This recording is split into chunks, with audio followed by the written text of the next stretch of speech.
Why are you grabbing him? He was saving my suitcase. Marcus Reed stood frozen beside the yellow safety line. One arm locked around his 8-year-old daughter, and the other beneath a burgundy suitcase with a missing wheel. Lila clutched 2 crumpled train tickets and whispered, "Dad, that man pushed me." A blue plastic shard glittered inside the broken axle, while Officer Dean Walsh tightened his hand on Marcus's shoulder. "Ma'am," Tessa Vaughn said, stepping between Evelyn and Marcus, "let us control the situation." 20 minutes earlier, Platform 12 had smelled of hot brakes, machine oil, and coffee carried in paper cups. Fluorescent lights hummed above the crowd, and the departure board clicked through delays while Marcus checked the time stamped across Lila's tickets. For 34 p.m., his train would close its doors in minutes. Missing it meant missing the start of his night shift at the railroad warehouse, and Marcus could not afford another mark beside his name. Lila stood close to his faded navy work jacket. Her small fingers looped through his sleeve whenever commuters pressed too near. "We're still on time, right?" she asked. Marcus glanced toward the waiting train. "If we keep moving." Ahead of them, a woman in an old charcoal coat struggled with a burgundy suitcase near the priority lane. One wheel dragged sideways, making a dry, uneven scrape against the concrete. She asked Tessa for help, quietly enough that the words nearly disappeared under the station announcements. Tessa looked past her toward Blake Mercer, a silver-haired businessman in a tailored suit who was approaching the gate with his phone raised to his ear. "Someone will be with you shortly," Tessa told the woman, though the luggage assistance cart sat unattended less than 30 feet away. Blake did not slow down. He pulled the blue crowd control barrier toward himself, widening the lane as if the entire platform had been built around his schedule. The metal foot caught the suitcase. The sound was sharp enough to turn heads. The wheel snapped free, skipped once across the concrete, and rolled toward the yellow line. Blake's elbow struck Lila's shoulder as he stepped through. She stumbled, still gripping the tickets. Marcus caught her around the waist before her shoe reached the slick edge of the platform. Then he planted his work boot against the loose wheel and grabbed the suitcase before its exposed axle could slash Evelyn's ankle. "Lila, behind me," he said. He did not raise his voice. He checked his daughter's face, then looked at Evelyn's wrist, where a red mark had already begun to rise. "Are you hurt?" Before Evelyn could answer, Blake turned with an expression of offended surprise. "That man grabbed her luggage," he said, pointing at Marcus. Tessa's posture changed immediately. "Sir, put the suitcase down." "The axle is exposed," Marcus replied. "Someone will get cut." The train doors chimed behind him. Lila tugged his sleeve and looked from the closing train to the woman's injured hand. Marcus had time to make one choice. He could drop the suitcase and run, or remain beside a stranger while his shift disappeared down the tracks. He stayed. Officer Dean Walsh crossed the platform, his body camera blinking red against his uniform. Evelyn stepped forward. "He was helping me." Dean's hand settled on Marcus's shoulder anyway. Tessa called Blake Mr. Mercer and asked whether he was all right. She never asked Lila. She never asked Marcus. As the train began to move, Marcus lowered his eyes to the broken wheel beneath his boot. Wedged deep inside the axle was a jagged piece of blue polymer, the exact same color as the barrier Blake had moved. Marcus kept his boot beside the broken wheel while the blue shard remained lodged inside the axle. "Please take your hand off my shoulder." "Sir, remain still."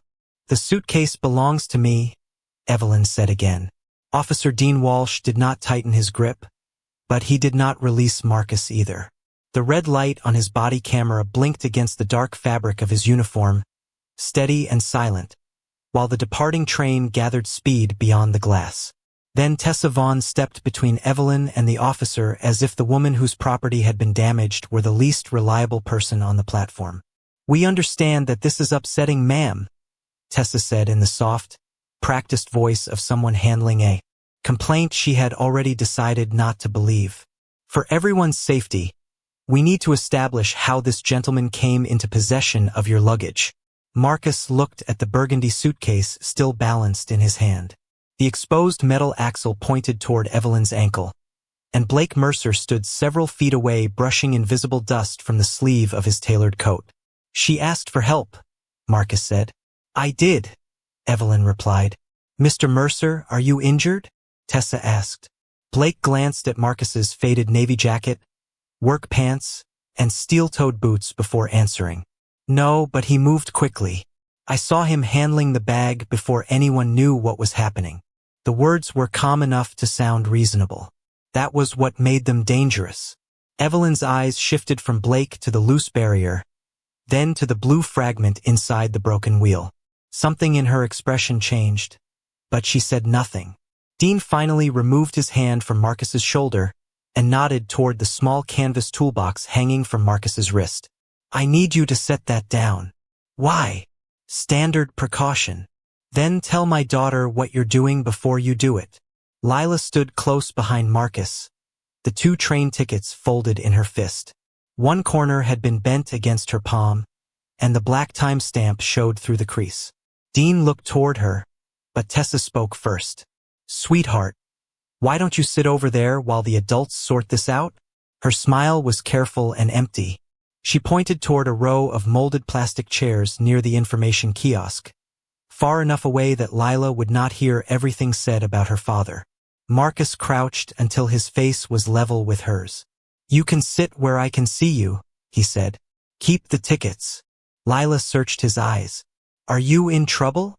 "No," his voice stayed steady. "They're asking questions." She nodded, though she did not look convinced, and walked to the nearest chair without letting go of the tickets. Marcus watched until she sat down safely before placing his toolbox on the polished stone floor. The overhead lights reflected off the metal latches as Dean opened it. A pair of pliers, 2 screwdrivers, work gloves, a roll of industrial ties, a small flashlight, and a brass keychain slid across the stone when the box tipped. The keychain struck the floor with a thin metallic sound and spun twice before stopping near Tessa's shoe.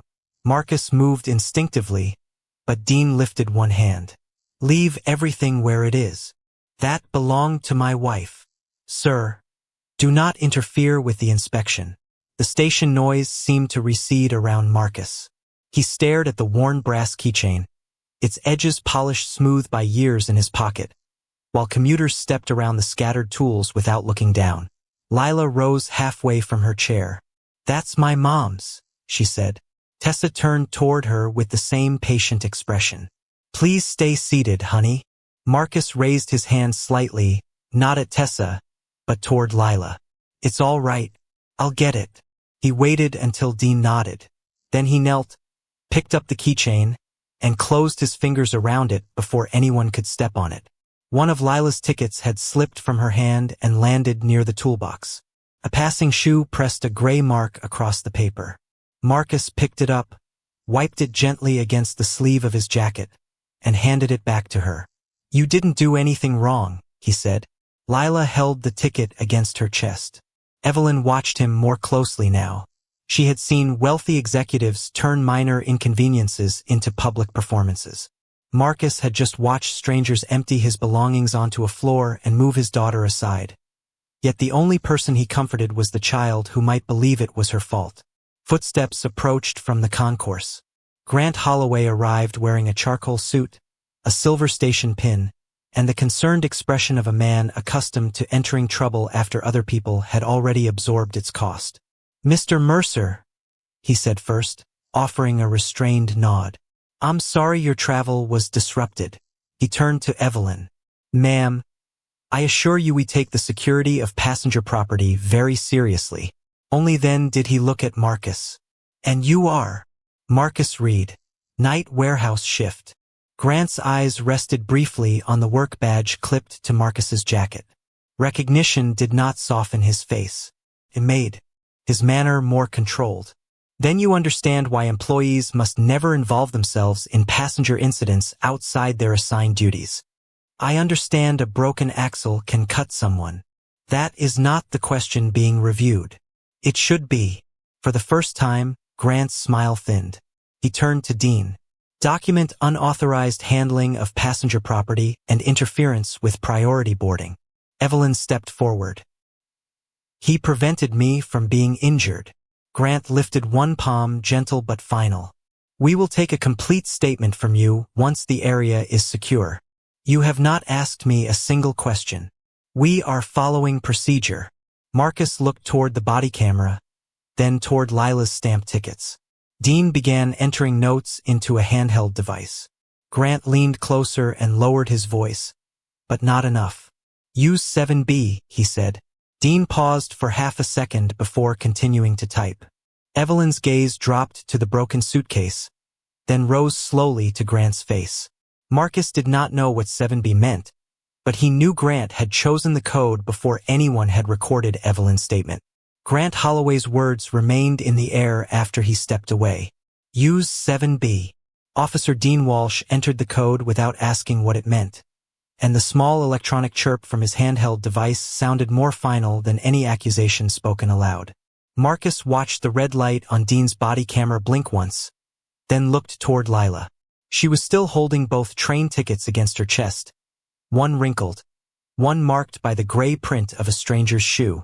Can we go home now? She asked. Soon. Are you going to lose your job? Marcus did not answer too quickly. Children could hear fear hidden inside a fast promise. He walked to her chair, crouched, and retied the lace that had come loose when Blake Mercer pushed past her. I'm going to talk to my supervisor in the morning, he said. Tonight, we get home together. Behind him, Grant was apologizing to Blake for the inconvenience. Tessa was arranging an alternate priority boarding pass for him. No one had offered Evelyn a chair, even though she was flexing the fingers of her injured hand and the broken suitcase, still leaned at an angle beside the barrier. Marcus saw the thin red line where the exposed axle had grazed her palm. He also saw the abandoned luggage cart beneath the fluorescent lights, its polished handle untouched. Mr. Reed, Grant called. You are free to leave pending review. Marcus turned. And her bag. Grant glanced toward the burgundy suitcase as if noticing it for the first time. Passenger assistance has been notified. How long? They will respond when available. The answer arrived smoothly, wrapped in the language of procedure. Marcus looked past him at the empty assistance cart. Then the departure board clicked, and the last line for his warehouse connection changed from boarding to departed. He felt the loss in practical numbers before he allowed himself to feel anything else. 8 hours of pay. A disciplinary mark. A rideshare he could not afford. The insurance premium due Friday. Lila's school lunch account already low enough that she had started saying she was not hungry on pizza days. Marcus closed his toolbox and clipped the brass keychain back inside his jacket. For 1 second his thumb rested on its worn edge. His wife had given it to him during their first winter together, back when they had owned one car between them and celebrated every bill paid on time. He had promised her that Lila would never learn to measure her worth by what they lacked. That promise felt heavier on nights when the world seemed determined to teach the opposite lesson. Come on, Dad, Lila said softly. Marcus took her hand. They walked 6 steps toward the concourse before he heard the suitcase scrape again. Evelyn had gripped the handle with her uninjured hand and was trying to drag it forward. The broken axle caught between 2 floor tiles, jerking her shoulder. Tessa noticed but turned back to her terminal. Blake had already disappeared through the gate. Marcus stopped. Lila looked up at him, then back at Evelyn. Her hand still hurts, she said. It was not an instruction. It was simply what an 8-year-old had seen. Marcus exhaled through his nose. Stay beside me. He returned to the suitcase and lowered his toolbox to the floor. Evelyn looked almost embarrassed. You have already done enough. The metal will cut you if it turns inward. They said someone was coming. Marcus glanced toward the unused cart. Yes, ma'am. He did not say what both of them understood. He knelt and examined the damage. The wheel had not worn loose. The housing had been struck hard from the side. A shallow dent crossed the burgundy leather at the same height as the blue barrier's metal foot. Inside the cracked axle, the jagged polymer fragment was still wedged tight. Marcus touched it with the tip of his pliers but did not remove it. Don't pull that out, he murmured. Evelyn's eyes narrowed slightly. Why? It may show what hit the wheel. He opened the toolbox and selected 2 industrial zip ties. Each carried a small white lot code near the locking head, the kind used in the warehouse to track materials during equipment repairs. Marcus threaded one beneath the suitcase frame, then added the second in the opposite direction to create a temporary support. He took his cleanest work glove and wrapped it around the exposed metal before tightening the ties. The plastic clicked once, twice, then held. Lila watched from beside him, careful not to step into the flow of commuters. "Is it fixed?" she asked. "Not fixed," Marcus said. "Safe enough to move." As he lifted the suitcase, a strip of scuffed leather shifted beneath his hand. A small brass tag appeared near the handle, darkened with age. Most of the engraving remained covered, but one deeply cut letter caught the station light. W. Marcus rubbed away a streak of black residue with his thumb, then stopped. It was not his property to inspect. He set the suitcase upright and tested the weight. "Which platform?" 14, Evelyn said. "The elevator is past the central hall. We'll take the ramp. Less strain on the frame." "Mr. Reed, you do not have to carry it." Marcus looked at her injured hand. "You cannot." He lifted the suitcase against his hip and motioned for Lila to stay on his left, away from the moving crowd. They crossed the station slowly. The wheels of passing bags rattled over tile seams. Coffee and brake dust hung in the warm air. Twice Marcus stopped to let elderly passengers pass. Once he shifted the suitcase to his other arm so he could hold Lila's hand through a narrow turnstile. Evelyn followed without speaking, watching the way he checked every few steps to make sure his daughter was still beside him. At platform 14, Marcus placed the suitcase near a bench and tested the zip ties again. They were taut but stable. He found a paper napkin from Lila's backpack, wrapped 2 ice cubes from a vending station inside it, and handed the small bundle to Evelyn. 10 minutes on the wrist, then 10 minutes off. Evelyn accepted it. "You work in a warehouse, but you know how to repair luggage and treat injuries?" "I know how not to make damage worse."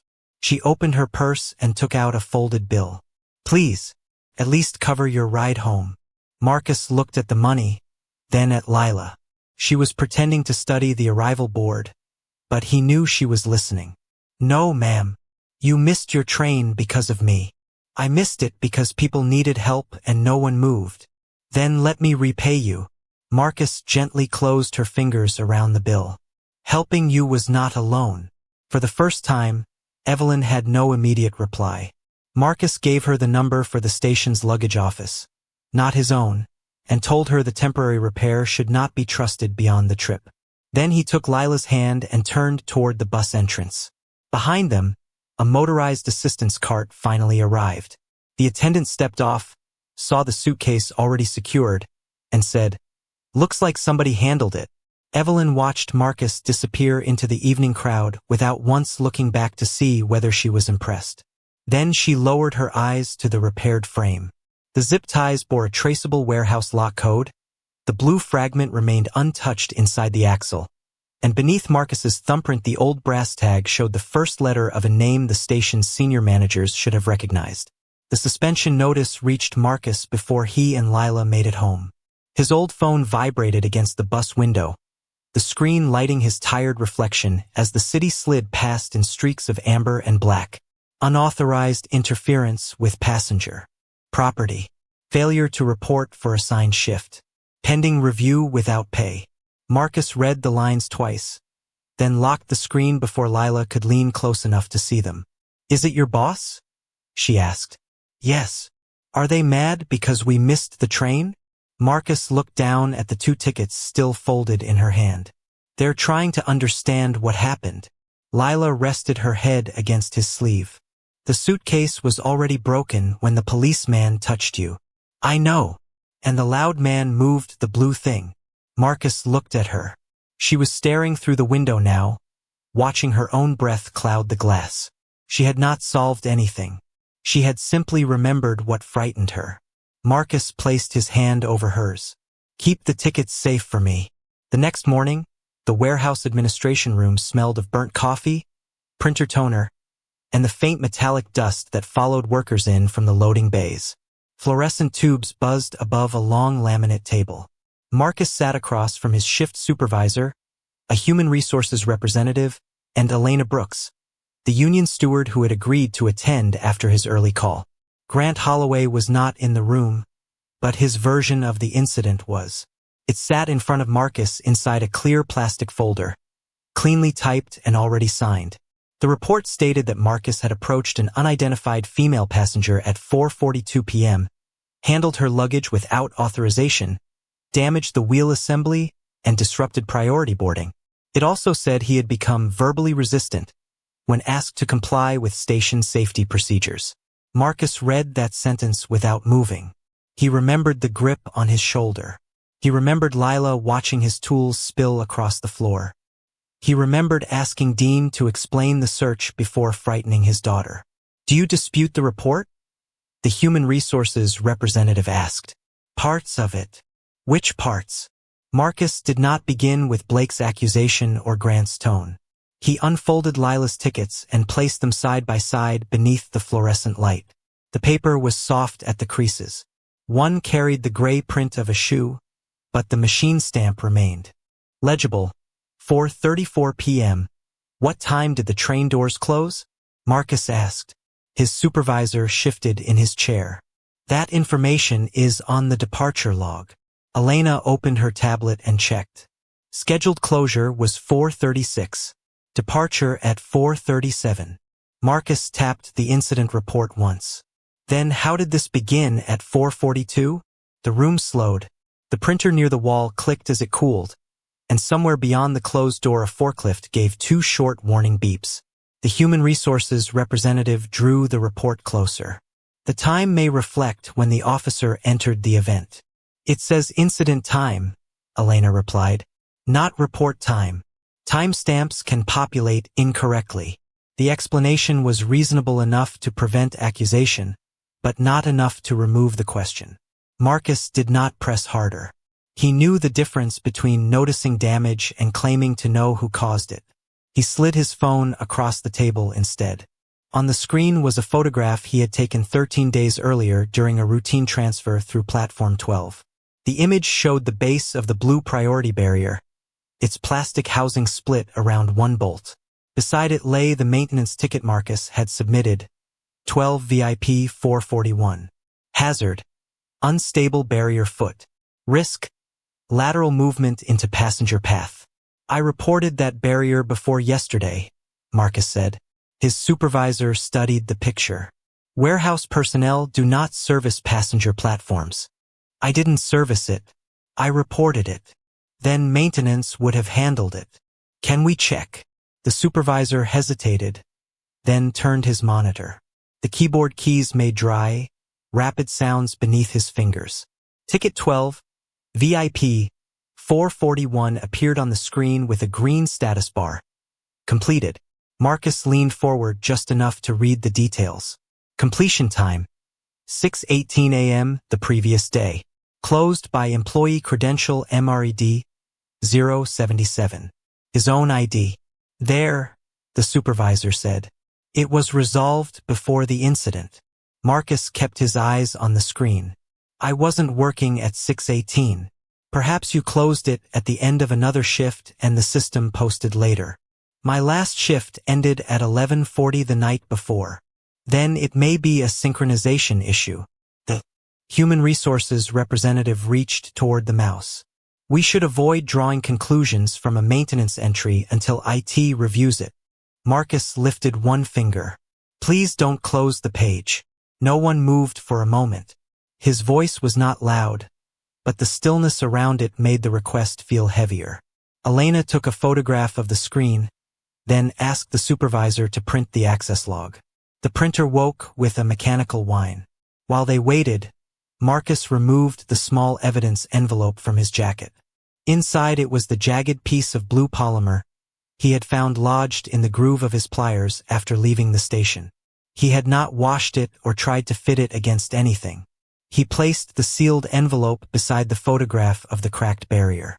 The color matched, though color alone proved little. That could have come from anywhere in the station, the human resources representative said. It could have, Marcus agreed.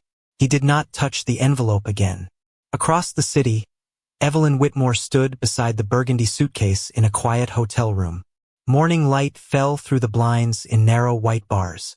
The temporary zip ties Marcus had installed remained taut beneath the frame, their warehouse lot numbers visible near the locking heads. Evelyn turned the suitcase carefully and measured the dent with the edge of a room service menu. It aligned with the height of the barrier foot she had photographed before leaving Grand Meridian. Still, she did not call Marcus innocent. Blake could have moved the barrier by accident. Marcus could have misunderstood what he saw. Grant's report could contain clerical errors rather than deliberate lies. She had spent too many years around executives who mistook suspicion for proof. Evelyn opened the worn inner lining to inspect the frame. Beneath a stitched pocket, her fingers found an old paper service card from the year her father still traveled by rail without an assistant. The card bore the faded Whitmore seal and the name of the maintenance division once responsible for Platform 12. She stopped when she noticed the handwritten promise across the bottom in her father's narrow script. Every passenger is the reason the railroad exists. Evelyn closed her eyes for a moment, then photographed the card and requested the original station logs through outside counsel. Back in the warehouse office, the access report emerged warm from the printer. Elena lifted it by the edges. Marcus expected to see a software error or a delayed warehouse login. Instead, the document showed that his employee credential had closed ticket 12, VIP 441 from Terminal OP3 at 6:18 a.m. His supervisor stared at the terminal code. "That can't be right," he said. Marcus looked from the blue shard to the printed log. "Where is OP3? The supervisor answered more quietly than before. "Executive Operations." Marcus said nothing. The maintenance warning had not merely been closed under his name while he was off duty. Someone upstairs had used his identity to erase it before the suitcase ever broke. The words Executive Operations changed the temperature in the room. Marcus did not accuse anyone. He only looked at the access log, then at Elena Brooks. "Can we preserve the original?" The union steward nodded and photographed every page before asking the supervisor to print a second copy. The human resources representative closed the clear folder and said the matter would need internal review. But Marcus had worked around warehouses long enough to know that evidence often disappeared while people were deciding who had permission to see it. "Please include the terminal audit," he said, "and the maintenance ticket history." His supervisor shifted in his chair. "Marcus, you are suspended. You should let the proper departments handle this." Marcus slid the sealed blue fragment back into his jacket. "That is what I'm asking them to do." By noon, the preservation request had reached Grand Meridian Station. 17 minutes later, a red disposal order appeared on the maintenance board for the damaged barrier from Platform 12. Marcus saw it only because Elena had insisted he be allowed into the warehouse to collect his personal locker items. Through the open service door, he heard the hollow rattle of metal rolling across concrete. 2 maintenance workers were pushing the blue barrier base toward a scrap cart, its cracked plastic housing covered by a white disposal tag. "Hold up," Marcus said. One worker stopped. The other kept pushing until Marcus stepped beside the cart, not in front of it. "That unit is scheduled for disposal," the foreman said. "I can see that." "Then you know we have to move it." Marcus pointed to the broken corner without touching it. "That base may be connected to a passenger incident under review." The foreman sighed and glanced at Marcus's suspension badge. "You don't work maintenance, Reed." "No, sir. And you're not authorized to seize station property." "I'm not trying to seize it." Marcus took one step back and raised both hands where everyone could see them. "I'm asking you to place a hold tag on it and call the union representative." The men exchanged a look. Somewhere in the loading bay, a forklift reversed with a slow electronic beep. The scrap cart's loose wheel squeaked once, then stopped. "This is routine replacement," the foreman said. "Then a hold won't hurt anything." That simple answer left no room for argument without making the argument itself look suspicious. The foreman pulled out his radio. Across town, Evelyn Whitmore entered Grand Meridian Station through the public doors wearing the same charcoal coat. The burgundy suitcase rolled badly beside her, supported by Marcus's 2 zip ties. She had left the new replacement luggage in her hotel room. She wanted the station to see the same woman, the same coat, and the same broken bag. At the customer service counter, Tessa Vaughn smiled as if they had never met. "Good afternoon, ma'am. How may I help you?" "I need a damage receipt, a copy of the complaint process, and assistance getting this suitcase through the gate." Tessa's eyes flicked toward the brass tag near the handle. "Of course, we take every concern seriously." She produced a single-page form and placed it beneath a pen. "Just sign here to confirm the suitcase was damaged before arrival." Evelyn looked at the blank space where the time should have been entered. "It was not damaged before arrival. This is only a standard waiver. Then why does it state a conclusion before anyone has reviewed what happened?" Tessa's smile held, but one hand moved toward the form. Evelyn placed 2 fingers on the paper before it could be taken away. "May I have a copy? We normally keep internal forms on file. You asked me to sign it." The soft tapping of a keyboard stopped at the next station. An air conditioning vent hummed above them. For 3 seconds, nobody spoke.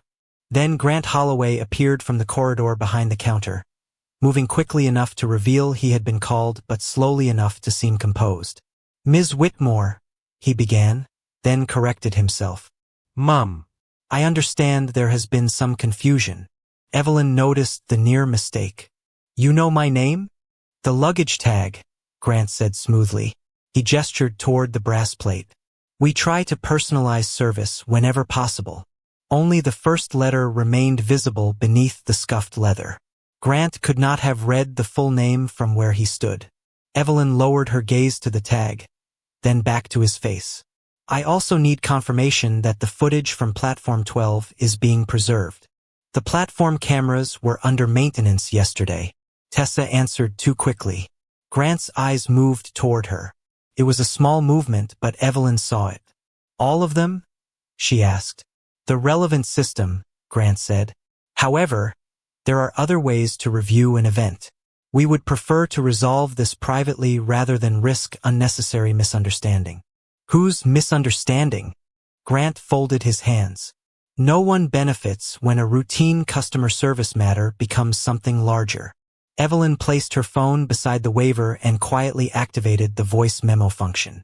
"A man lost his shift after helping me. Someone used his employee credential to close a maintenance warning. A barrier connected to that warning is now marked for disposal. Which part is routine?" Grant's smile did not disappear. It became more precise. "Those are serious assumptions. They are questions." At the maintenance bay, the foreman finally attached a yellow hold tag to the barrier base. Elena signed as witness, then asked the worker to read the serial number aloud while she recorded it. Marcus crouched several feet away and compared the cracked housing to the photograph on his phone. The fracture line curved through the same molded ridge. He did not try to force the blue fragment into the gap. That could damage both pieces and give someone reason to challenge them later. Instead, he held the sealed envelope beside the base without opening it. The color, thickness, and jagged edge appeared consistent, but not conclusive. "It looks close," Elena said. "Close isn't enough," Marcus replied. "We need the material report." The foreman's posture softened by a fraction. Marcus was not trying to embarrass him or prove he was the smartest person in the room. He was protecting the chain of custody, including the foreman's name. "Who issued the disposal order?" Elena asked. The foreman checked his tablet. "Executive Operations." "Which account?" He hesitated. "G. Holloway." The loose wheel of the scrap cart gave another faint squeak. No one moved it. At the customer service counter, Grant's phone vibrated. He read the message, and for the first time his eyes lost their practiced warmth. Evelyn watched his thumb hover over the screen. "Is something wrong?" "Not at all." He turned the phone face down. "I'm having your complaint handled personally. I did not ask for special treatment. We value every passenger." "Then handle me the way you handled the woman you thought I was yesterday." Grant's jaw tightened almost invisibly. He reached for the waiver. Evelyn slid it into her coat instead. "That form belongs to the railroad," he said. "Then the railroad can provide me a copy through counsel." Grant went still. Evelyn had not revealed her title, but the word counsel changed the distance between them. She lifted the suitcase handle. The brass tag caught the overhead light, and Grant looked at it again, not with curiosity now, but recognition. Behind the counter, Tessa leaned toward him and whispered, "The tag has his name on it." Evelyn heard every word. She did not ask whose name. She walked toward the exit, while her outside attorney sent a preservation demand for the original counter log, the waiver template, every camera feed, and all maintenance records tied to Platform 12. At nearly the same moment, Elena received the first certified material note from the warehouse lab. The blue fragment in Marcus's sealed envelope matched the exact polymer formulation used in that barrier series. It did not yet prove who moved the barrier or who falsified the report, but it proved Marcus had not invented the source of the damage. And when Evelyn turned the suitcase over in the quiet back seat of her car, she finally uncovered the full brass engraving beneath the torn leather. Whitmore Railroad, Founder's Service Case. The laboratory note and the brass engraving arrived within minutes of each other. Two small facts from opposite sides of the city that pointed toward the same buried truth. The polymer fragment in Marcus's sealed envelope matched the exact material used in the Platform 12 barrier base. In the back seat of her car, Evelyn Whitmore held the burgundy suitcase across her knees and stared at the words hidden beneath the torn leather. Whitmore Railroad, Founder's Service Case. Her father had carried that case when he visited stations without an entourage, back when he still believed a railroad could be judged by the way it treated the person least likely to complain.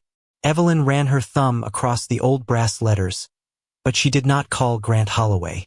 She called outside counsel. "Preserve everything tied to Platform 12, she said.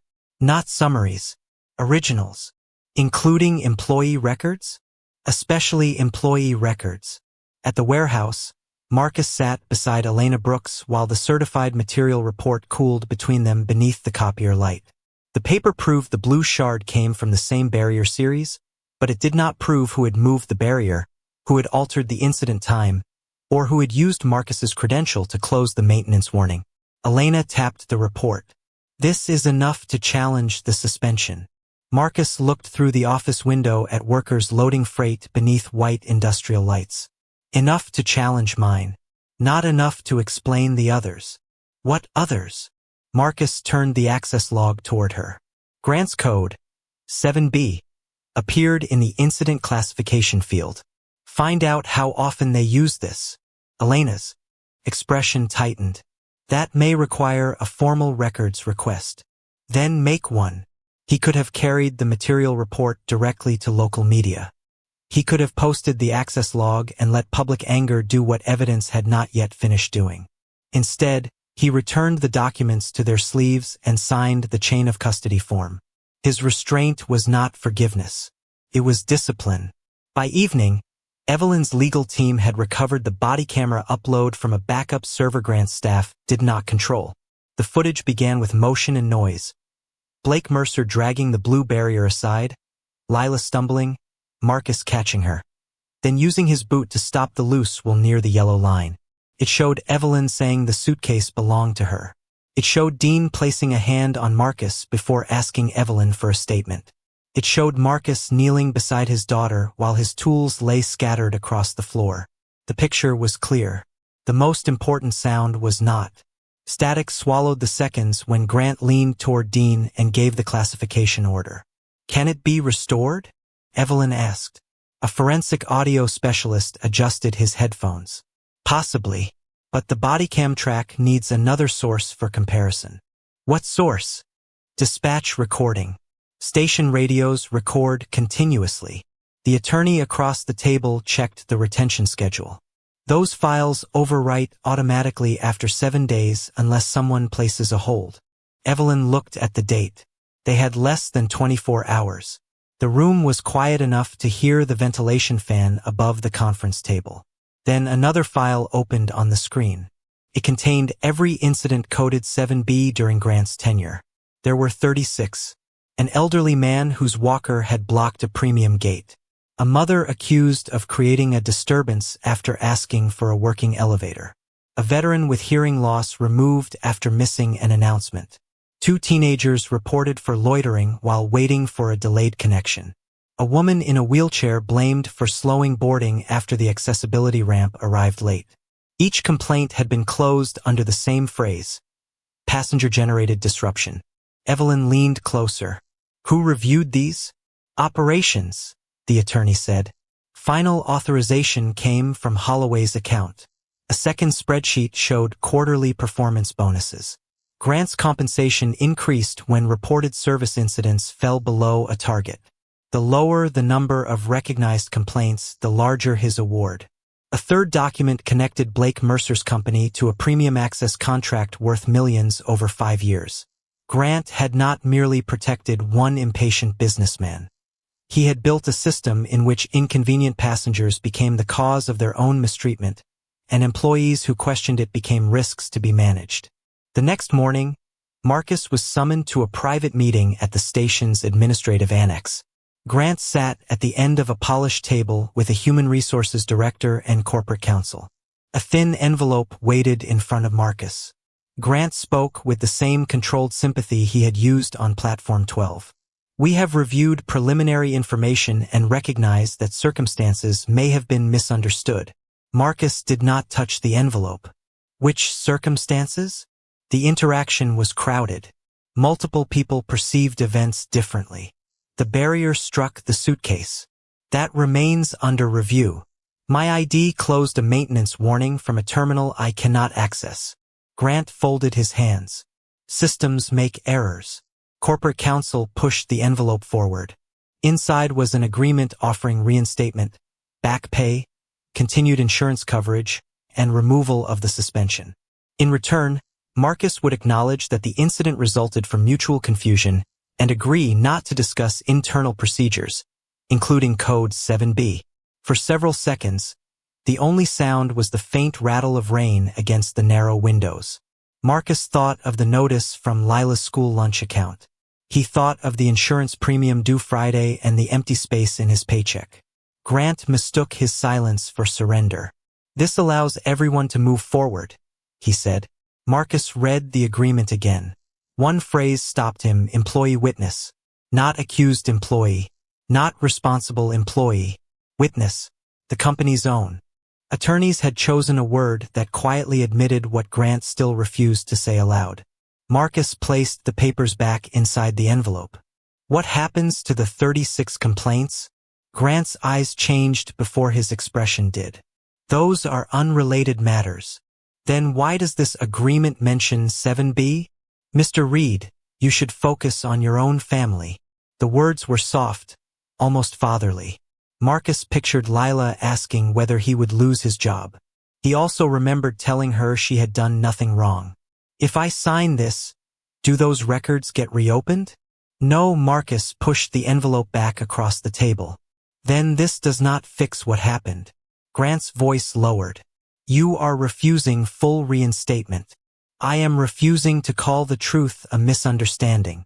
The air conditioning shut off with a low mechanical click, and the silence that followed felt larger than the room.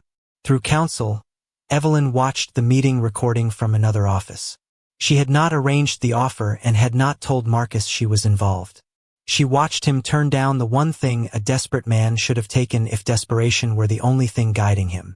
That decision did what his poverty, his calm voice, and even the bodycam footage had not yet done. It proved his character under conditions no one had designed for show. He does not know who I am, Evelyn said. No, her attorney replied, and he still chose the other complainants. Evelyn looked at the founder's service case resting beside her chair. Then we do not protect only him. Grant left the meeting and immediately called station records. His tone remained professional, but a wet line had formed at his collar. The dispatch archive from yesterday's Platform 12 event is routine operational audio, he said. Allow the scheduled overwrite. He did not know outside counsel had already recorded the call request or that the bodycam metadata placed his voice within seconds of the missing command. Before sunset, Evelyn's attorneys served a preservation order on the dispatch system, the 36-7B files, Grant's bonus records, the Mercer contract, and every login associated with Executive Operations Terminal OP3. Grant responded by moving the internal review forward and scheduling a public board hearing at Grand Meridian Station, expecting to control the evidence before anyone else could explain it. But by then, the truth had grown too large for a private settlement.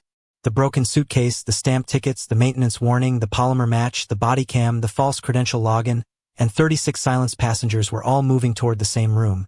And for the first time, Grant Holloway would have to tell his story where the people he had erased could hear it.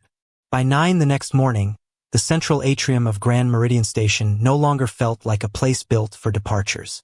Rows of folding chairs faced a raised board table beneath the enormous schedule display, and every few minutes the board clicked to a new arrival while reporters adjusted microphones and railroad employees stood in tight groups near the marble columns.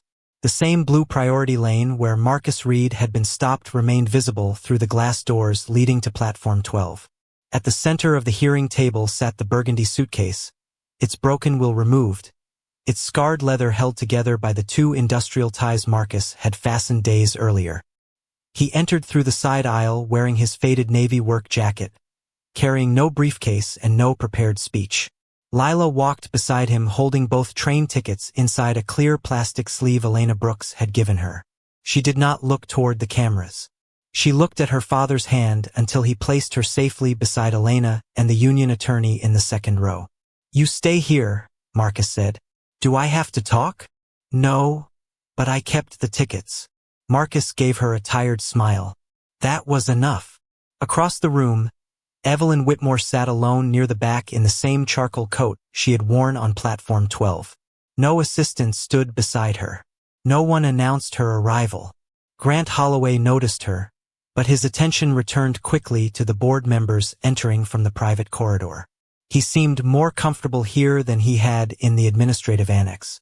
The station pin on his lapel caught the overhead light, and a neat stack of documents rested beneath his hands. When the chair called the hearing to order, Grant began with regret. "What happened on Platform 12 was unfortunate," he said. "A crowded boarding period, a damaged piece of luggage, and several people reacting under pressure created a situation that has since been misunderstood." His voice carried easily through the atrium. "Mr. Reed is a valued warehouse employee. No one is questioning his intentions. But good intentions do not replace procedure."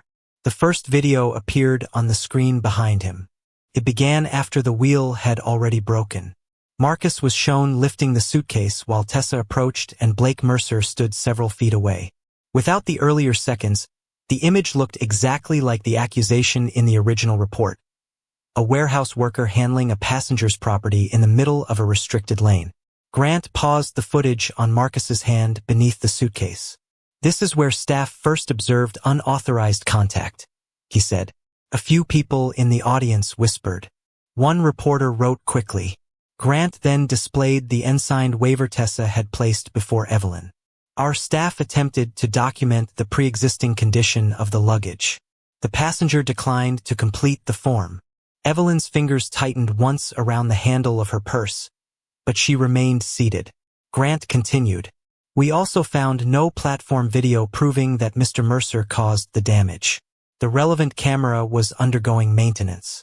There is no basis for turning a confusing customer service event into an allegation of systemic misconduct." For several seconds, the atmosphere shifted in his favor. The explanation was polished, narrow, and plausible. Even the damaged suitcase seemed to sit against Marcus now. Its missing will a silent question no one could answer from the clipped footage alone. The board chair turned to him. "Mr. Reed, do you have anything to add?" Marcus stood slowly. He did not look at Grant first. He looked at Lila, who held the clear sleeve against her sweater with both hands. Then he walked to the evidence table and stopped beside the suitcase. "May I begin with the bag?" he asked. "Proceed." Marcus pointed to the shallow dent crossing the burgundy leather. "This mark is 22 inches from the floor." Elena handed him a measuring tape, and Marcus extended it without touching the damaged surface more than necessary. "The metal foot on the Platform 12 barrier is the same height." Grant leaned toward his microphone. That does not establish who moved it. No, sir, Marcus said. It establishes what struck the suitcase. He placed the sealed polymer fragment beside a photograph of the barrier base. The certified material report appeared on the screen. Same formulation, same manufacturer series, same blue compound. The whispering slowed, but Grant remained composed. Thousands of station components use standardized materials. Not that formulation, Elena said from her seat. The lab narrowed it to the barrier series installed in the premium lanes. Grant turned toward the board. Consistent is not conclusive. Marcus nodded. That is why it is not the only thing. Lila rose only when Elena touched her shoulder and told her it was time.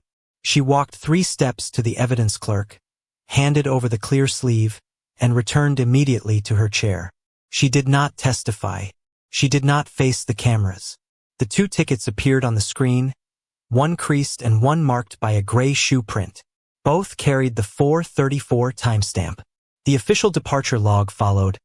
Doors closed at 4:36. Train departed at 4:37. Then Grant's report appeared beside them, listing the incident time as 4:42. A chair leg scraped once against the marble floor and stopped. The officer entered the report later, Grant said. Automated timestamps can reflect submission rather than occurrence. The form labels it incident time, Marcus replied. That field can populate incorrectly. Then the system made one mistake. Marcus placed the maintenance ticket 12, VIP, 441 beneath the light. It made another under my name. The access log showed his credential closing the barrier warning from Executive Operations Terminal OP3 at 6:18 in the morning. During a shift he had not worked and from a floor he could not enter. One board member removed her glasses. Who had access to OP3? She asked. Grant answered before the station technology officer could speak. Several senior operations personnel.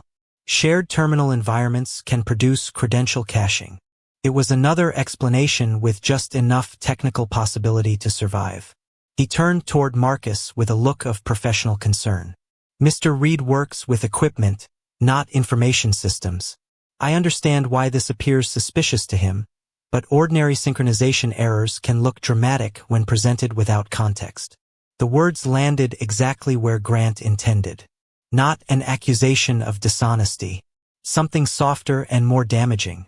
The suggestion that Marcus was a decent laborer who had wandered beyond his understanding. Marcus looked at the screen, then at the sealed evidence. He did not defend his intelligence. Who ordered the barrier destroyed? He asked. The question was so simple that Grant answered too quickly. It was not ordered destroyed. It was scheduled for routine disposal after replacement.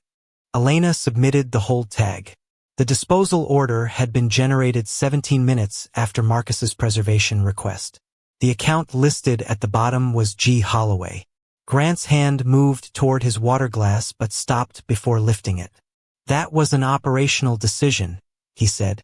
A broken barrier presents a safety risk. Then why remove it after someone asked you to preserve it? Marcus asked. No anger sharpened his voice. That made the question harder to dismiss. Grant looked toward the board chair. This hearing is becoming accusatory. I suggest we return to the facts rather than assign motives. The facts are why we are here, Marcus said. Grant shifted to his final defense. He denied offering Marcus any private agreement and described their annex meeting as a standard return-to-work discussion. The sealed envelope was brought forward. Its internal print code matched the machine assigned to the operations director's office. Hallway footage showed Grant carrying the same envelope into the meeting room and Marcus leaving without it. Corporate counsel confirmed that the document referred to Marcus as an employee witness and specifically prohibited discussion of Code 7B. A murmur moved through the chairs. Grant's expression held, but a damp line had appeared along his collar. Confidentiality language is standard, he said. Code 7B is an internal safety classification with no relevance to the luggage incident. Evelyn finally lifted her eyes from the suitcase. Grant continued, perhaps sensing that the hearing was slipping beyond him. I have never directed an employee to use that code to protect Mr. Mercer or any commercial account. The board chair leaned forward. You are certain? Absolutely. The words settled over the atrium. Marcus looked toward the back row and saw Evelyn standing. She did not approach the microphone yet. A technician beside the schedule display raised one hand and announced that the recovered dispatch recording had been synchronized with Dean Walsh's full body camera file. On the table, the burgundy suitcase caught a band of white light, and beneath the torn leather the brass Whitmore tag waited to be turned over. Evelyn stepped into the aisle as the technician's finger moved toward the play button. The technician pressed play. For 1 second, the speakers released only the low hiss of station static. Then Officer Dean Walsh's body camera footage filled the screen, synchronized with the dispatch recording to the exact second. Blake Mercer appeared at the edge of Platform 12, phone against his ear, pulling the blue priority barrier toward himself. Its metal base struck the burgundy suitcase. The wheel snapped loose. Lila stumbled. Marcus caught his daughter with one arm, stopped the wheel with his boot, and lifted the suitcase before the exposed axle reached Evelyn's leg. No one in the atrium moved. Then Grant Holloway's voice came through the speakers, quieter than the station announcements, but clear enough to reach every chair. Use 7B. Mercer's account cannot appear in another complaint. The image froze on Grant leaning toward Dean. His face in the recording was calm. His meaning was not. At the hearing table, Grant's right hand tightened around his pen. The plastic barrel bent slightly between his fingers before slipping free and striking the polished wood. No one looked down to retrieve it. The technician continued the recording. Evelyn's voice said the suitcase belonged to her. Dean placed his hand on Marcus before taking her statement. Tessa Vaughn asked Blake whether he was injured while Lila stood behind her father holding the 2 stamped tickets. Marcus's tools spilled onto the floor. His wife's brass keychain spun near Tessa's shoe. Marcus knelt, picked up the ticket someone had stepped on, and told his daughter she had done nothing wrong. Then the video showed him returning to Evelyn after he had already missed his train. He wrapped the exposed axle, secured the suitcase with 2 industrial ties, carried it through the station, and refused the money she offered. The final image held on Marcus walking away with Lila toward the public bus entrance while the unused assistance cart arrived behind them. The screen went black. The clicking departure board above the atrium suddenly sounded enormous. One letter turned, then another. Somewhere near the back row, a phone vibrated against a wooden chair and was silenced immediately. Grant reached for the microphone. The recording lacks operational context. His voice was dry now. Code 7B is a legitimate classification, and references to commercial accounts may relate to display the timeline, Evelyn said. She had not raised her voice, but the technician obeyed. A horizontal line appeared across the screen. At 4:34, Lila's tickets were stamped. At 4:36, the train doors closed. At 4:37, the train departed. At 4:42, Grant's report claimed the incident began. Beneath those times appeared Maintenance Ticket 12, VIP 441, filed 13 days earlier by Marcus, warning that the barrier base could move into the passenger path. The next entry showed Marcus's credential closing the ticket at 6:18 in the morning from Executive Operations Terminal OP3, while his work schedule proved he was off duty and lacked access to that floor. Then came Marcus's preservation request. 17 minutes later, Grant's account issued the emergency disposal order for the barrier. The certified polymer report appeared beside a photograph of the broken base. The fragment preserved by Marcus matched the exact material formulation and manufacturing series.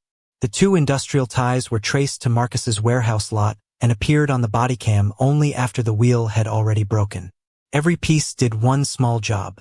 Together, they left no space for the story Grant had told. The timeline widened. 36 incident files appeared, each marked 7B. An elderly passenger with a walker. A mother waiting for a broken elevator. A veteran who had not heard a platform change. A woman whose wheelchair ramp arrived late. Each complaint had been reclassified as passenger-generated disruption. Beside the files appeared Grant's quarterly bonus schedule and Blake Mercer's premium access contract. The fewer service failures Grant officially recognized, the more money he received and the safer Mercer's account remained.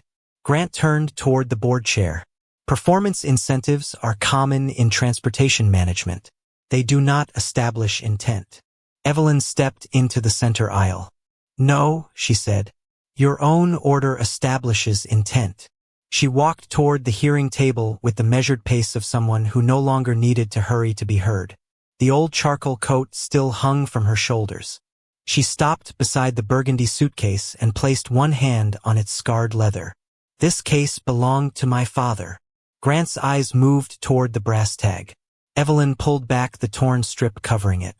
Under the white hearing lights, the engraving became fully visible. Whitmore Railroad, Founder's Service Case. The technician changed the screen. The corporate seal appeared first. Then a photograph and a single line of text. Evelyn Whitmore, majority owner and executive chair, Whitmore Continental Railroad. A breath caught somewhere in the audience. Tessa's hand slowly lowered from the counter where she had been steadying herself. Blake Mercer looked toward the nearest camera, then away. Grant remained seated, but the color had drained from the skin around his mouth. Ms. Whitmore, he said. I had no idea. Evelyn looked at him for a long moment. You did not recognize me. Grant opened his hands as if the fact might help him. Exactly. Had I known. That is not your defense. Her eyes moved toward the screen filled with the 36 closed complaints. That is the charge. The atrium went still. Not the polite quiet of a hearing waiting for the next speaker. It was the silence of people realizing the woman Grant had ordered to wait owned the railroad, and that the man he had treated like a threat had behaved with more loyalty to its stated values than anyone wearing an executive pin. The station continued around them. Brakes sighed beyond the glass. A suitcase wheel rattled across distant tile. The projector fan pushed warm air into the room. But inside the rows of chairs, no one whispered. Evelyn turned toward the board. Effective immediately, Mr. Holloway is placed on administrative leave. His access to operational systems is revoked pending an independent investigation into record alteration, employee credential misuse, evidence disposal, and compensation tied to complaint suppression. Grant's lips parted, but no words came. The Mercer Premium Access Agreement is suspended for external audit, she continued. The 36-7B complaints will be reopened by reviewers outside station management. Ms. Vaughn and Officer Walsh will be assessed separately according to their actions and the evidence. No one will be used to shield someone above them, and no one will be punished merely to create the appearance of reform. Dean lowered his eyes. The red light on his body camera had helped preserve the truth, but it did not erase the fact that he had restrained Marcus before listening to the passenger. Tessa stared at the ensigned waiver displayed on the screen. Blake's attorneys began whispering behind him, but Evelyn did not look their way. She faced Marcus. Mr. Reed, your suspension is rescinded pending formal correction of your record. Your lost wages and benefits will be restored. But before this board decides anything further, I want your answer entered into the public record. She paused. What would justice look like to you? Marcus remained beside Lila's chair for a moment. His daughter reached for his hand, and he let her small fingers close around two of his. Then he walked to the microphone. He did not look at Grant with satisfaction. He looked at the burgundy suitcase, the cracked wheel, the faded ties, and the evidence that had survived because ordinary people had handled it carefully. Clear my record, he said. Open theirs. He nodded toward the 36 files on the screen. Tell those passengers what happened in their own names. Give workers a way to report danger without asking permission from the person whose bonus depends on silence. And fix the process so the next person does not need to know the owner. Evelyn's expression softened, but her posture remained formal. That will be entered as the first directive of the review.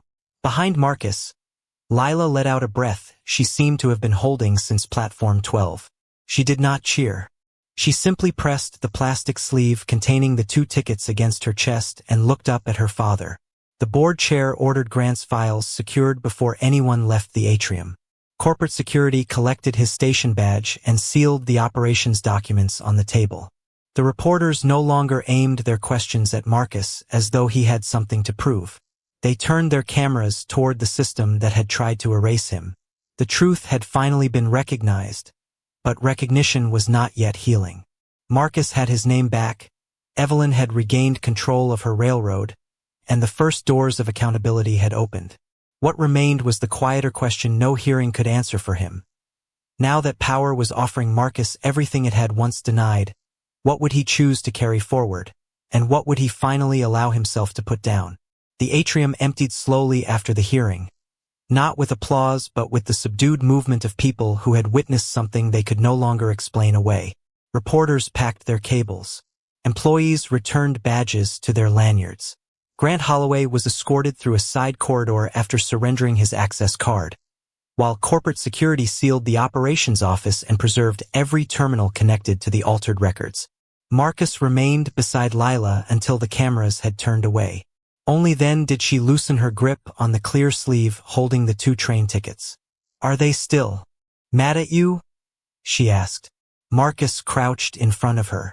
The enormous departure board clicked above them, each mechanical letter falling into place. "No," he said. "They know what happened now. Do you get your job back? They have to fix the paperwork first." Lila considered that with the seriousness children gave to things adults tried to make simple. "Paper takes a long time." Marcus smiled faintly. "Sometimes."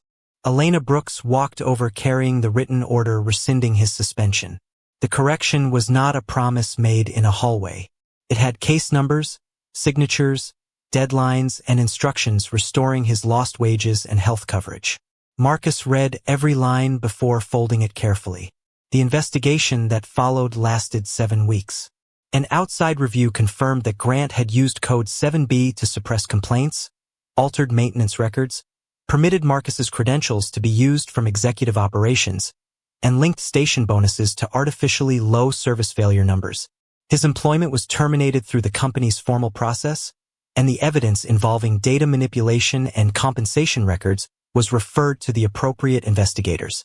Blake Mercer's premium access agreement was suspended, then rewritten without the private boarding privileges that had allowed his company to bypass ordinary passenger rules. His firm was required to cover the cost of the independent contract audit. Tessa Vaughn received disciplinary action for presenting false paperwork and excluding witness statements. She kept her job only after accepting retraining, monitored probation, and direct responsibility for correcting the complaints she had mishandled. Dean Walsh was suspended for restraining Marcus before interviewing Evelyn, but the review also recorded that he had left his body camera running. That single decision did not excuse his conduct, prevented the truth from disappearing. Marcus asked that each person be judged by what the evidence showed, not by how angry the public had become. "Accountability should be accurate," he told the review panel. "Otherwise, it is only another version of what happened to me." The 36 7B files were reopened. Each passenger received a letter using their name, describing what had been changed in the record and offering a new review through an office outside station management. Some accepted reimbursement. Some asked only for a written apology. One elderly man requested that the station repair the elevator that had left him stranded. A mother asked for family boarding rules to be posted where employees could not reinterpret them. Their requests became part of the reform order. At Platform 12, the blue barriers were replaced with safer fix guides. A staff assistance desk opened beside the elevator for older passengers, families traveling with children, and people with disabilities. Maintenance tickets could no longer be closed from executive terminals without 2 verified signatures, and employee reports went directly to an independent safety office. Management bonuses were separated from complaint totals.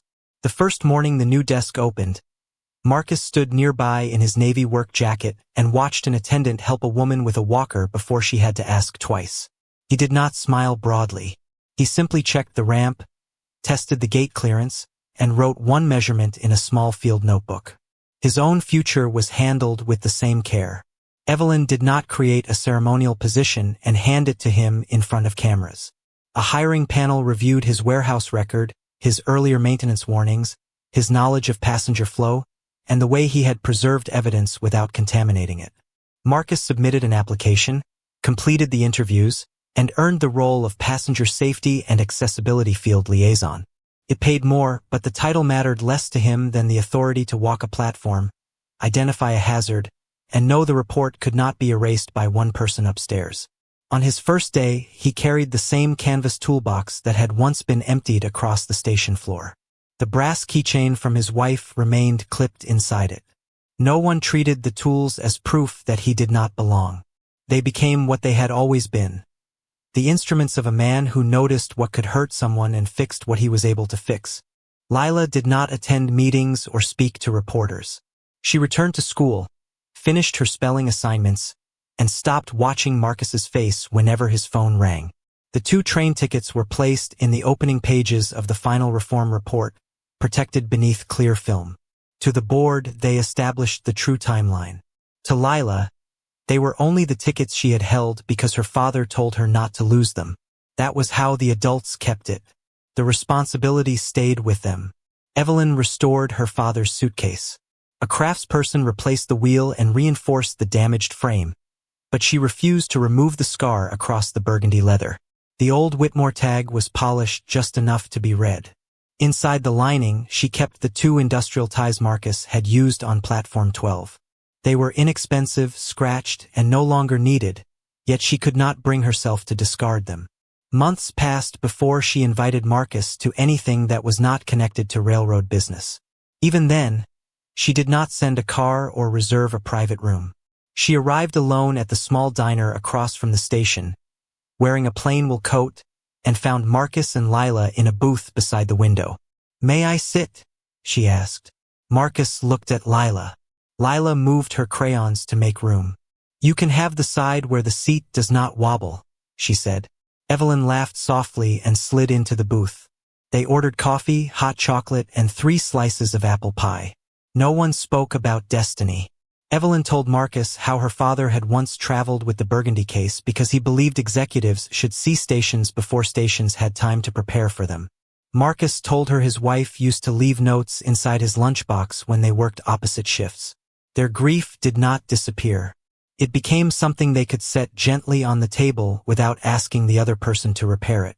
Trust came afterward in ordinary ways.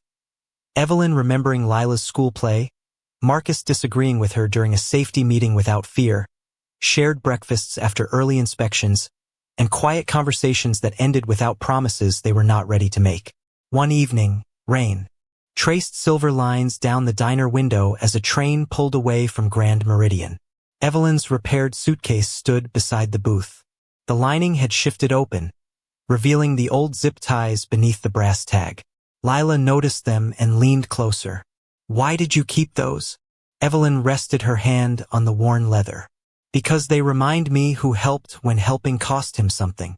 Lila looked at Marcus. Was she the miracle? The question left a small silence around the table. Not the frozen silence of the hearing, but the warm stillness that comes when people understand they are safe enough to wait for an honest answer. Marcus watched the train lights move across the wet glass. "No," he said softly. "The miracle was that the truth finally found people willing to stand beside it." Outside, the rails carried the light into the distance, and inside the old suitcase, 2 ordinary strips of plastic remained where quiet kindness had waited long enough to become justice.